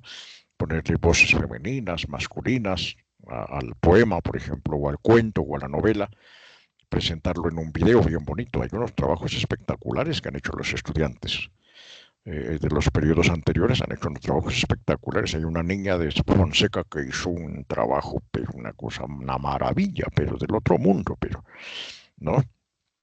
Y otros compañeros han hecho otras cosas. Yo les puedo compartir aquí en el chat para que ustedes se orienten y vean más o menos cómo es el trabajo creativo. Les voy a compartir una página en la que se reúnen los trabajos creativos de los periodos anteriores. Aquí está, Torneo de Trabajos Creativos se llama. Entonces yo les comparto aquí el sitio y ahí pueden ver, ahí de los años anteriores, del 2024, del 2022, del 2024-1, del 2024-2, los trabajos que han ganado. El mejor trabajo es el de Gisa Peñaranda, que ganó el primer concurso en el año 2020 y ya fue la ganadora. Incluso, ¿qué se llama esto? Ahí está, sí. 17 se llama el video que hizo.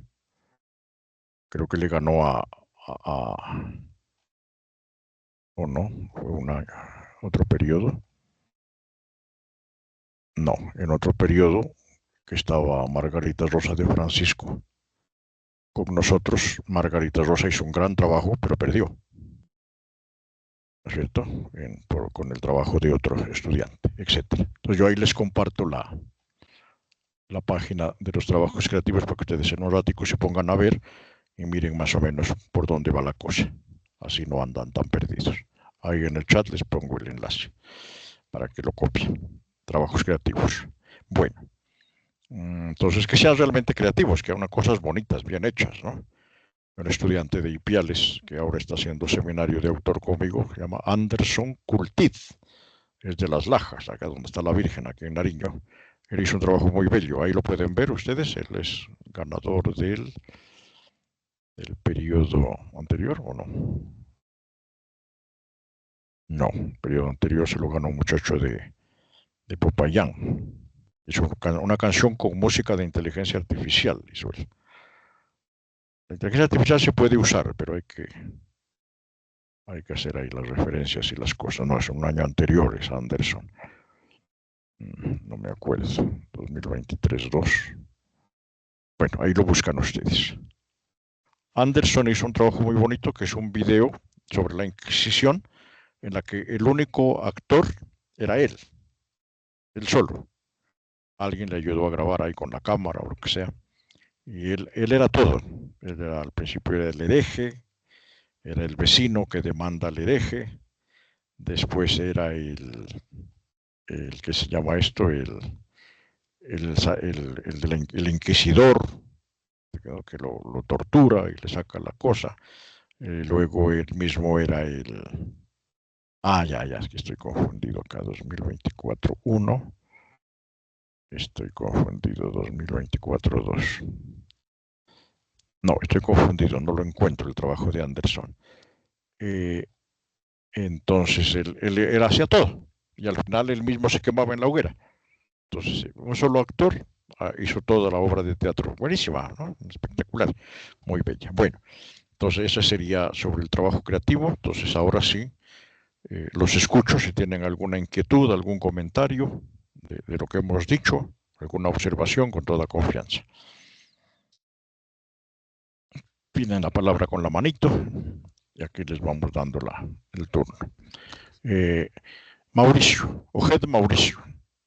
Buenas Escuchamos. noches, tutor César, compañeros y compañeras.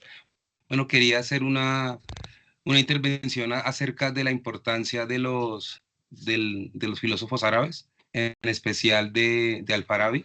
Yo no lo escucho. Ojed, por favor.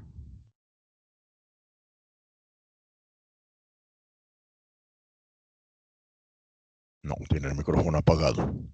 Qué raro, yo no estoy escuchando nada.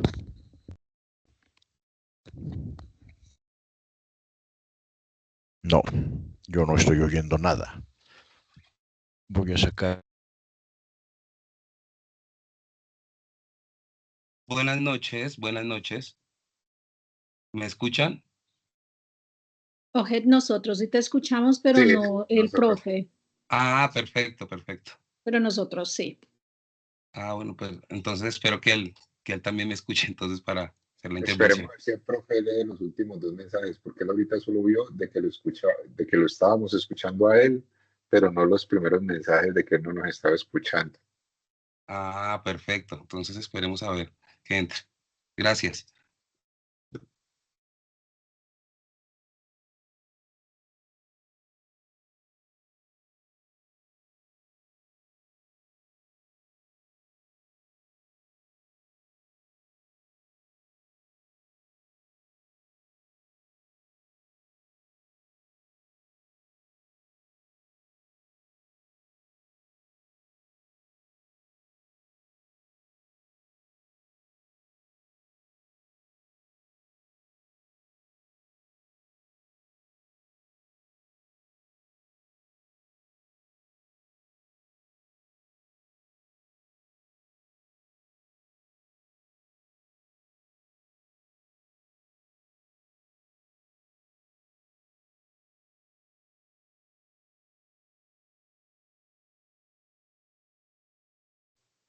¿Se desconectó el profe?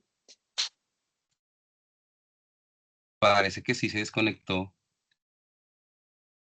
Sí, yo creo que va a volver a entrar. Me imagino que eso es lo que está planeando.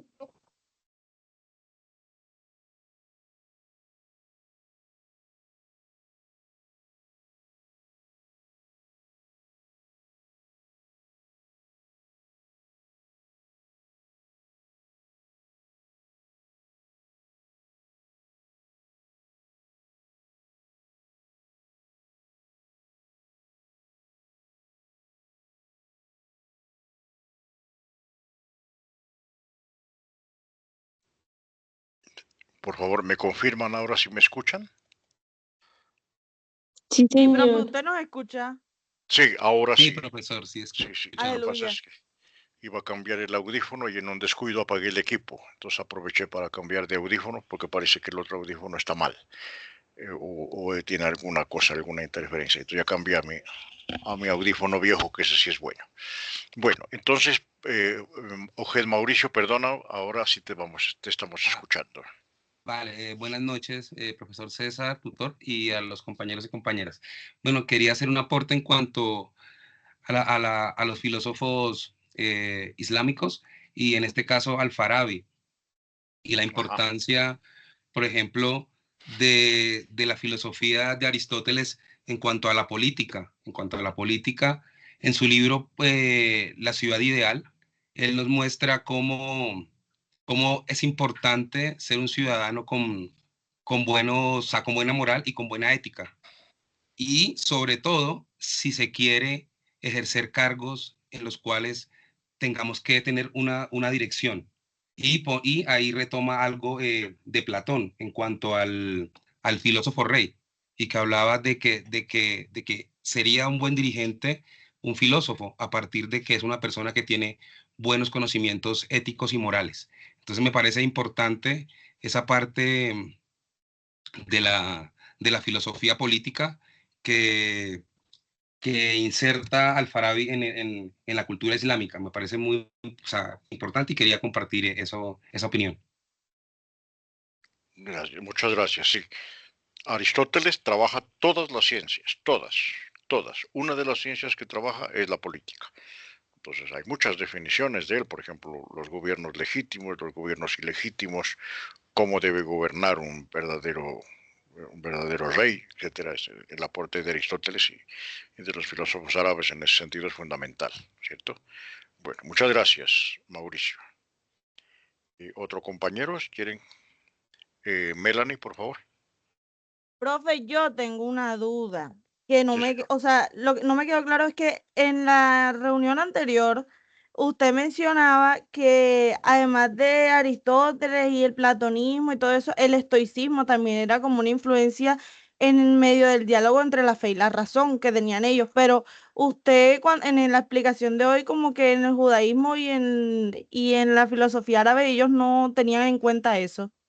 No, porque el estoicismo es una filosofía romana. Los árabes no tuvieron relación con los romanos porque los romanos son anteriores. Entonces no le dieron importancia. A los árabes lo que les dio duro fue Aristóteles. Los cristianos sí tienen más que ver con el estoicismo, especialmente de Séneca. O sea, la vez pasada hablamos de los estoicos porque estábamos hablando de la filosofía cristiana. Los filósofos árabes y judíos no aprecian la filosofía romana. Ah, vale. Gracias, profe. Para nada. Esa es como la razón. Bueno, muchas gracias.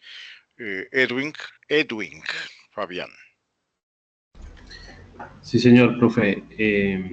Es para pedirle si puede, por favor, ampliar un poco el concepto de ateísmo, digamos, sobre todo en Aristóteles, porque pues se entiende que los griegos son politeístas por naturaleza. Incluso los romanos adaptaron el panteón griego de los dioses para Roma. Entonces, ¿a qué se refiere usted cuando dice que Aristóteles es ateo? Porque, pues, por definición, ellos son muy religiosos, son politeístas y religiosos, ¿no? Sí, pero cuando o sea, ellos no son ateos como Marx, ¿no es cierto? Como uno de nosotros en este momento decía, yo soy ateo. En ese sentido, pues los griegos no. La mitología griega es muy fuerte, pero mira, recuerda tú que el origen de la filosofía misma en la Grecia antigua, antes de Aristóteles, en los presocráticos que llamamos, el nacimiento de la filosofía nace del desprecio que hacen los primeros filósofos a la mitología griega. La mitología griega es una explicación tan ridícula de la realidad que los filósofos griegos, que los primeros filósofos inventan la filosofía precisamente para contradecir la explicación mitológica. El origen de la filosofía está en la contradicción con la mitología. Entonces puede ser que, bueno, Platón sí era un hombre muy creyente y espiritual y todo lo demás. Aristóteles puede hablar en sus obras de los dioses y de la religión y de todo eso, pero lo hace con cierto desprecio. O sea, para él no es una explicación suficiente y para él el papel de la razón es superior. En ese sentido decimos que es un filósofo racional. Y además, para él, para Aristóteles, la única manera de conocer el universo, la única manera de conocer las cosas es a través de los sentidos. Entonces, para él es evidente que cuando el hombre se muere, se muere. Mientras que Platón sí cree en la reencarnación y cree en la eternidad del alma y cree que cuando nos muramos nos vamos a ir al mundo de las ideas y allá vamos a estar por toda la eternidad. O sea, la contradicción, el contraste entre Aristóteles, muy racional, y Platón, muy idealista. ¿No? El uno es realista, el otro es idealista. La contradicción es muy fuerte, a pesar de que Aristóteles es discípulo de Platón.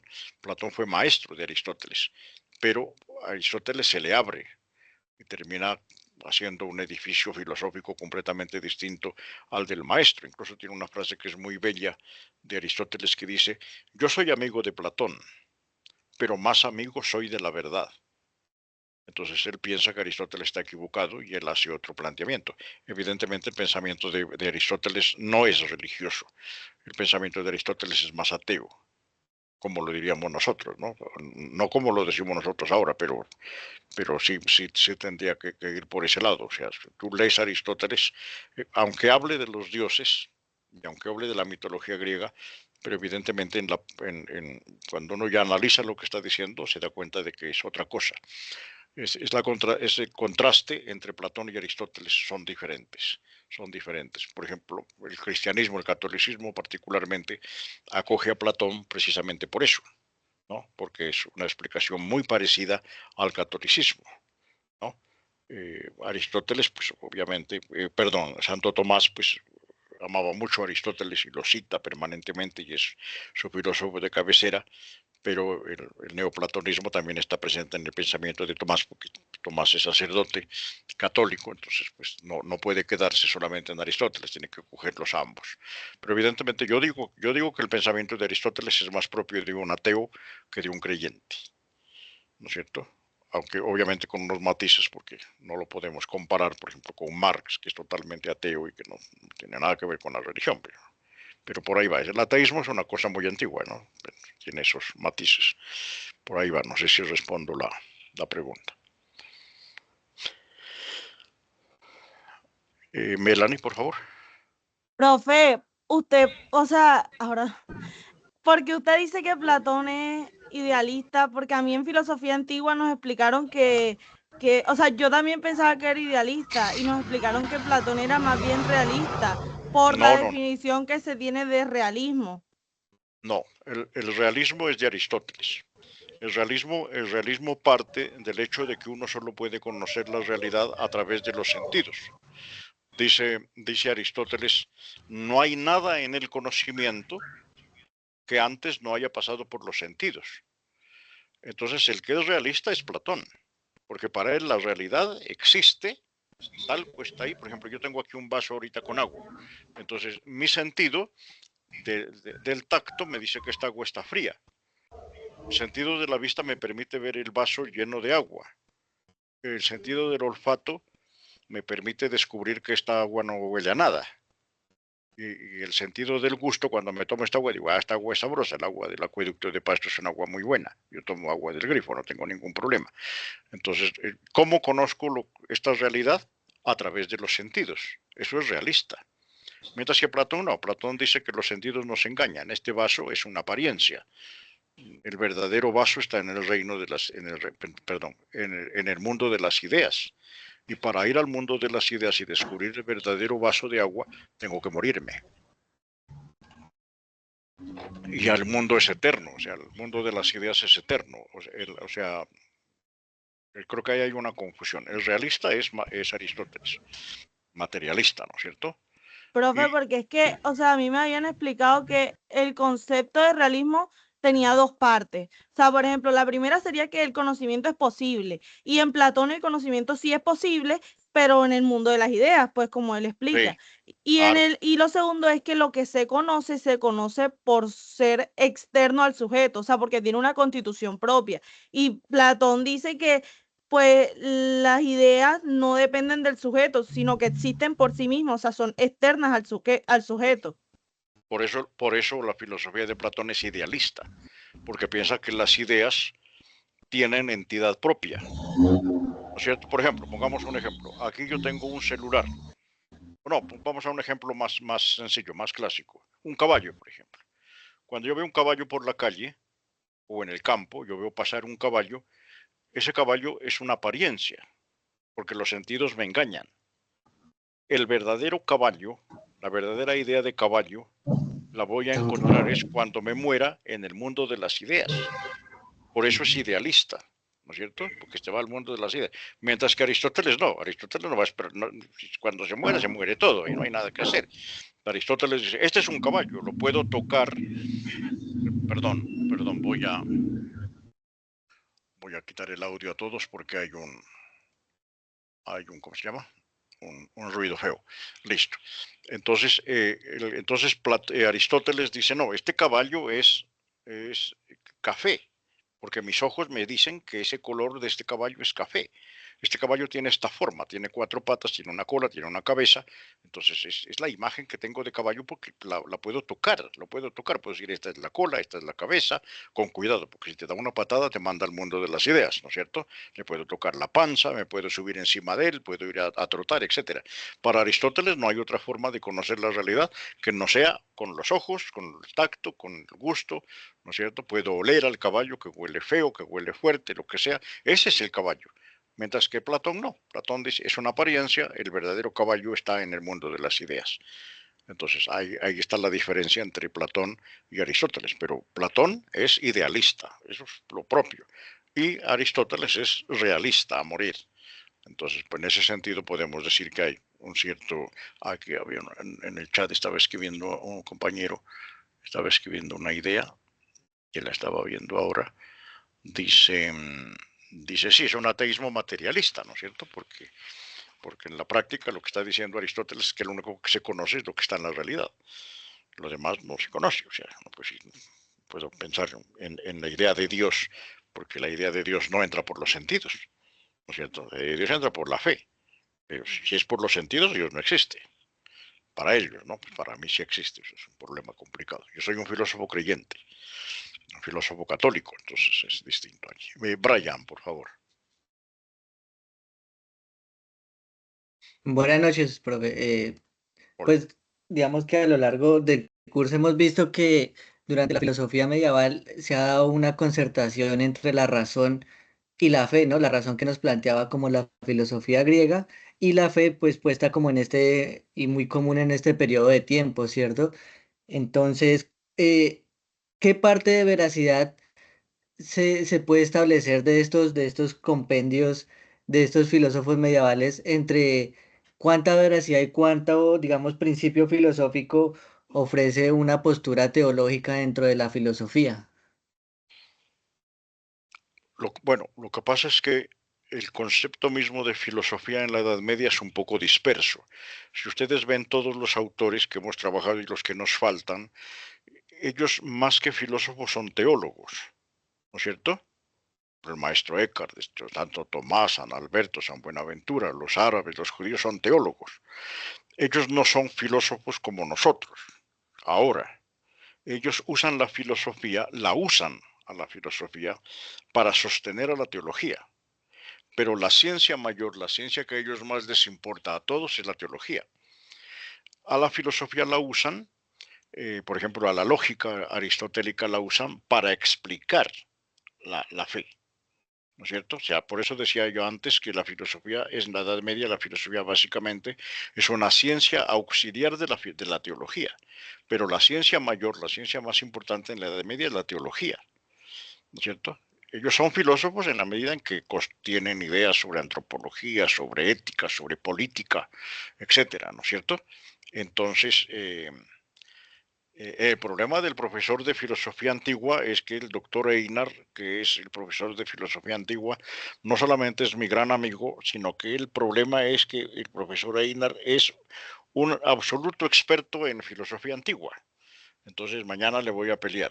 Mejor dicho, ahorita mismo me puedo poner a escribir y le voy a pegar su insultada por estar enseñando las cosas al revés.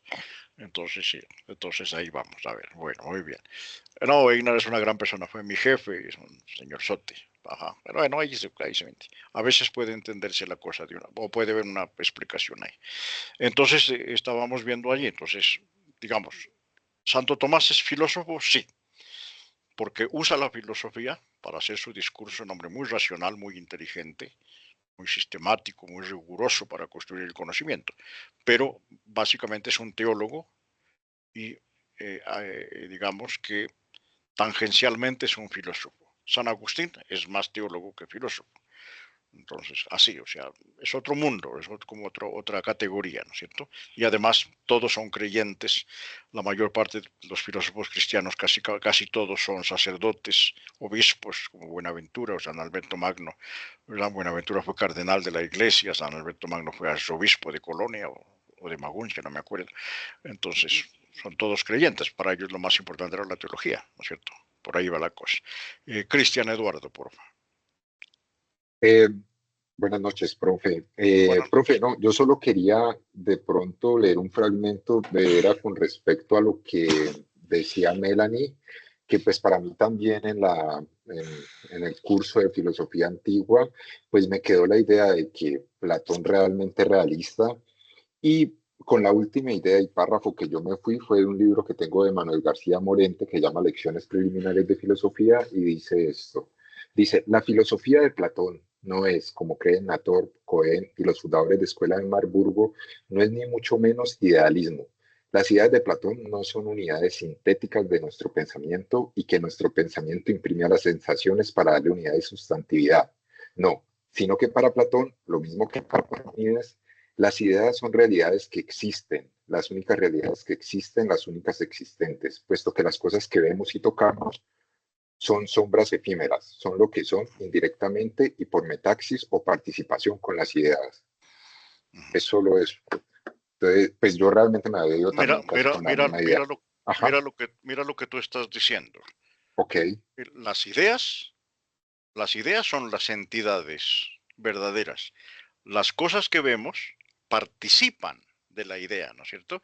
Entonces, ahí está el idealismo, ¿no? El idealismo es, las ideas tienen existencia propia, son más verdaderas, mientras que puede ser lo otro, como dices tú ahí, con el autor, ahí con el autor que estás citando, dice, las cosas participan y pueden ser como sombras de la realidad, por eso es el idealismo, ¿no? Ahí está el idealismo pintado en el texto, perfectamente, claro.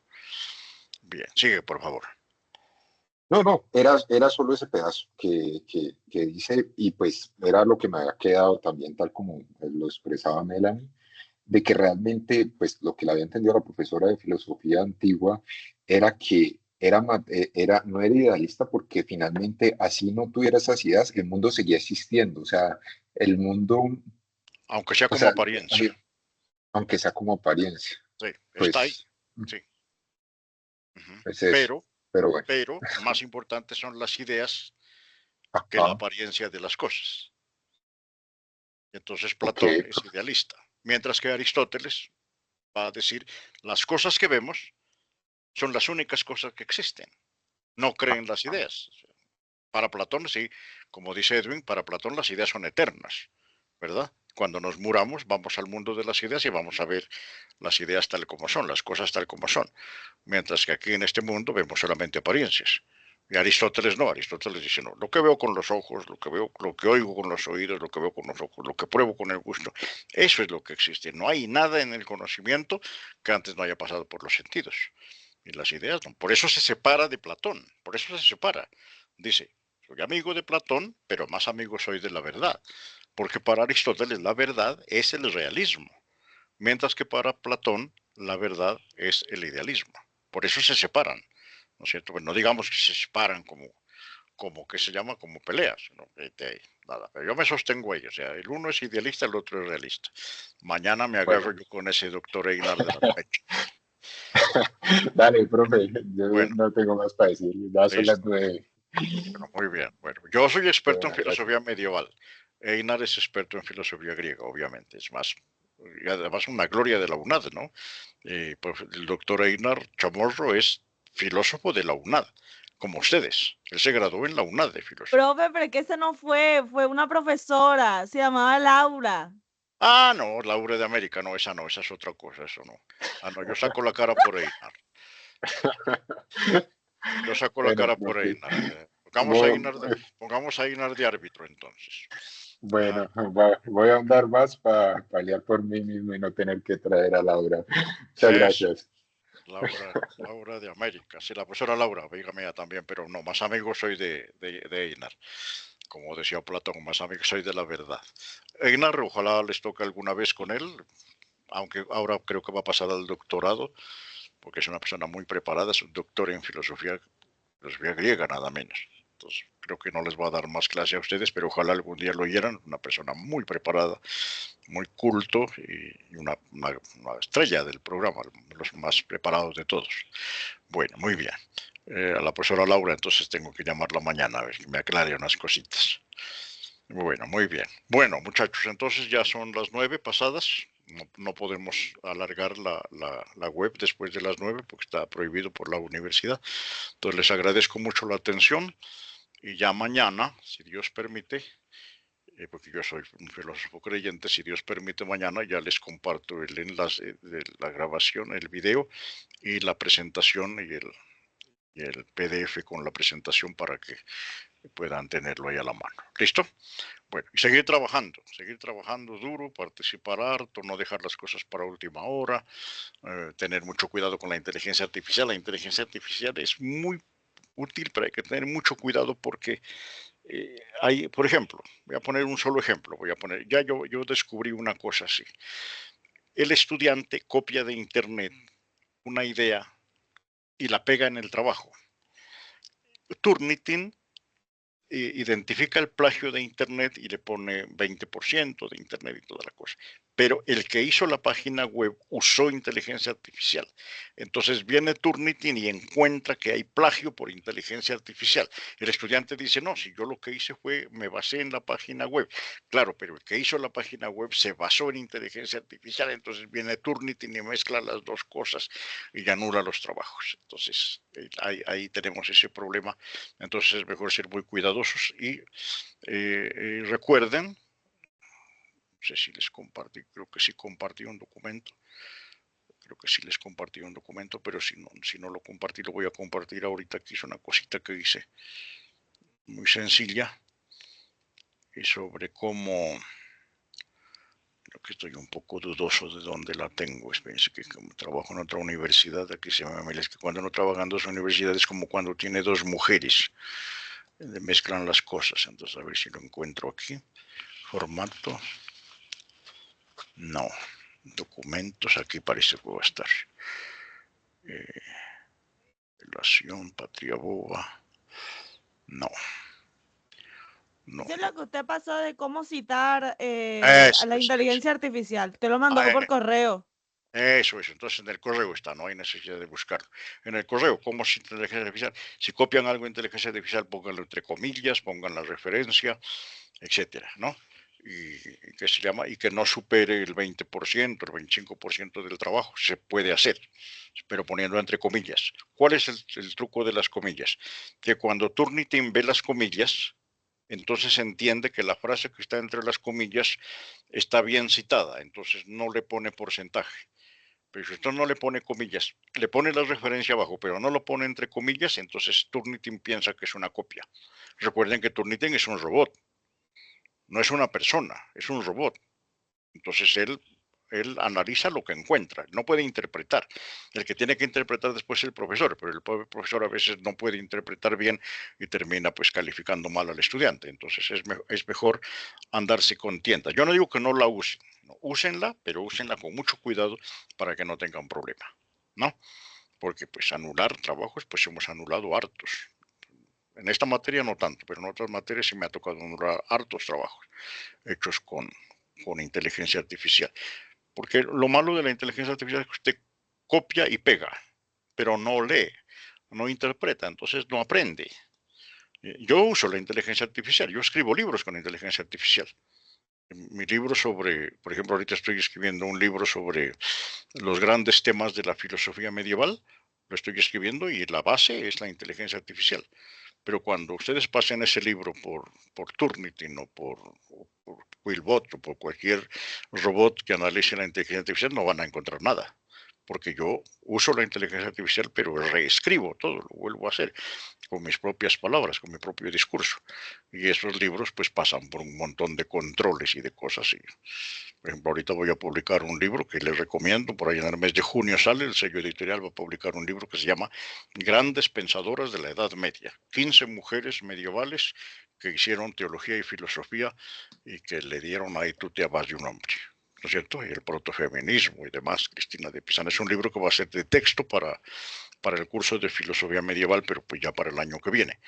Pero ya en junio, pues ya cuando se lance, pues ya el programa les han de mandar la invitación y todo. Ahí les recomiendo ese libro que lo hice con bastante cariño, con un amor muy grande por la filosofía medieval, para rescatar el pensamiento de las mujeres en la Edad Media, que es bastante, ¿qué se llama? Ignorado a veces de mala fe por los hombres, porque la historia de la filosofía la escriben los hombres, entonces no consideran a las mujeres. Entonces ahí están Cristina de Pizan, Hildegarda de Bingen, ¿no? Una gran pensadora alemana, a pesar de ser monja, ella describe cómo funciona el cuerpo femenino, describe el orgasmo femenino, por ejemplo. Habla de cómo es la biología de la mujer por dentro, una gran científica, filósofa, teóloga, científica, médica. La Edad Media, la mujer más inteligente de la Edad Media es Hildegarda de Bingen, ¿cierto? Protofeminista, ella empezó a reclamar los derechos de las mujeres y a pelear contra la misoginia medieval, etcétera. Un tema muy interesante. Ahí les dejo esa propuesta. El otro libro de grandes temas de la filosofía medieval, ese sí lo estoy, ya voy más de la mitad, pero creo que me demore hasta el año entrante en publicarlo o a finales de este año, si es que pasa por todos los filtros y controles de la universidad, que son bastante exigentes en ese sentido, como tiene que ser obviamente para publicar un libro, porque la universidad arriesga su prestigio, ¿no es cierto? Publicando un libro que después no, pues ese libro fue copiado de internet o fue copiado de inteligencia artificial, pues muerto. Ahorita hay un escándalo a nivel mundial porque un ensayo que se suponía que era de un gran científico famoso ha sido escrito totalmente por inteligencia artificial y sin embargo ya estaba siendo citado en revistas científicas y demás como si fuera la obra de un filósofo y resulta que era la obra de un robot de inteligencia artificial. Entonces estamos en un momento bastante complejo desde el punto de vista académico, cultural y científico y filosófico, porque si la inteligencia artificial puede hacer filosofía, estamos tibios. Ustedes, yo pues ya no, ya estoy viejo y ya me voy a pensionar y ya me he de morir, pero ustedes que están apenas empezando la carrera van a tener que competir con una máquina que hace filosofía. Entonces, ¿y a dónde iremos a llegar? No se sabe, porque cada día aparecen nuevas cosas en inteligencia artificial y uno ya no sabe qué hacer, ¿no? Por tantas posibilidades. Bueno, entonces les agradezco mucho la atención. Ya tenemos casi 2 horas de web. Ya saben, ahí en el Teams estoy pendiente. Hay unos que me buscan por el Teams y me encuentran, por ahí los acompaño, los asesoro, o por el servicio de mensajería, pues también estoy pendiente. Y en el foro continuamente estoy pues dando consejos y diciendo, quite acá, ponga ya la coma, no, el punto no va. Yo soy perfeccionista. No use mayúsculas, póngale mayúsculas iniciales, póngale, no use tal cosa, para que la cosa quede bien. Bueno, almas benditas, cuando se mueran ustedes se van a ir al mundo de las ideas de Platón. Si la profesora Laura los deja, pues. Entonces, ¿qué se llama? Dejamos así. Voy a terminar la grabación y nos encontramos ya. No, ya no nos vamos a encontrar más, pero ahí seguimos en contacto a través de los mecanismos que tiene la universidad. Entonces, muchas gracias por todo y muchas gracias. Bueno, muchas gracias, profe. Gracias, profe. Chao, buenas noches. Gracias, profe, muy amable. Hasta luego. Gracias, profe. profe. Gracias, profe, que tenga